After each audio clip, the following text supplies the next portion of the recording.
ತಪ್ಪೇನಿದೆ ಹೇಳಿ? ಹಿಂದೆ ನಿಸಾಮ್ ಅಹಮದ್ ಉದ್ಘಾಟನೆ ಮಾಡಲಿಲ್ವ? ನಿಸಾಮ್ ಅಹಮದ್ ಉದ್ಘಾಟನೆ ಮಾಡಿದಾಗ ಮುಸ್ಲಿಂ ಅಂತ ಗೊತ್ತಿರಲಿಲ್ವ? ಒಂದು ನಾಡ ಹಬ್ಬಕ್ಕೆ, ಒಂದು ನಾಡ ದೇವತೆಯ ಪೂಜೆಗೆ ಇದಕ್ಕೆಲ್ಲ ಜಾತಿ ಧರ್ಮ ಇವನ್ನೆಲ್ಲ ಒಯ್ತಾ ಹೋದರೆ ಇದಕ್ಕೆ ಎಂಡೇ ಯಾವಾಗ? ವಿಶಾಲತೆ ಮನೋಭಾವನೆ ಬರೋದು ಯಾವಾಗ?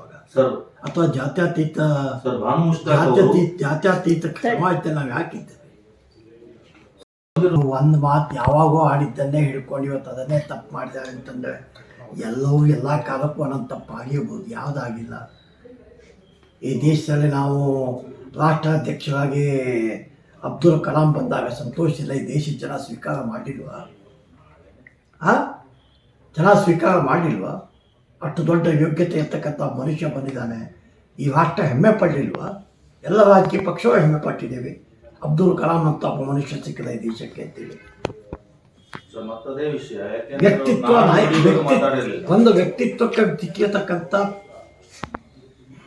ಪ್ರಶಸ್ತಿ ಏನಿದೆ ಅದು ಎಷ್ಟು ದೊಡ್ಡ ಪ್ರಶಸ್ತಿಗಳು, ಊಹೆ ನಿಲ್ಕುವಂಥ ಪ್ರಶಸ್ತಿ ಸಿಕ್ಕಿದಾಗ ಆ ಕನ್ನಡಕ್ಕೆ ಆ ಮಾನ್ಯತೆ ತಂದುಕೊಟ್ಟಂಥ ಒಬ್ಬ ಸಹೋದರಿಯನ್ನು ಉದ್ಘಾಟನೆಕ್ಕಾಗಿರ್ತಕ್ಕಂಥದ್ದು ಇಷ್ಟು ದೊಡ್ಡ ಅಪಚಾರ ಯಾಕೆ? ಇದೇ ರೀತಿ ವಿವಾದದಿಂದ ಏನಾಗ್ತಾ ಇದೆ? ಯಾರಾದರೂ ಬೇರೆ ವಿಷಯದ ಚರ್ಚೆ ಮಾಡಿ, ಪ್ರತಿ ವಿಷಯಕ್ಕೂ ಧರ್ಮ, ಪ್ರತಿ ವಿಷಯಕ್ಕೂ ಜಾತಿ,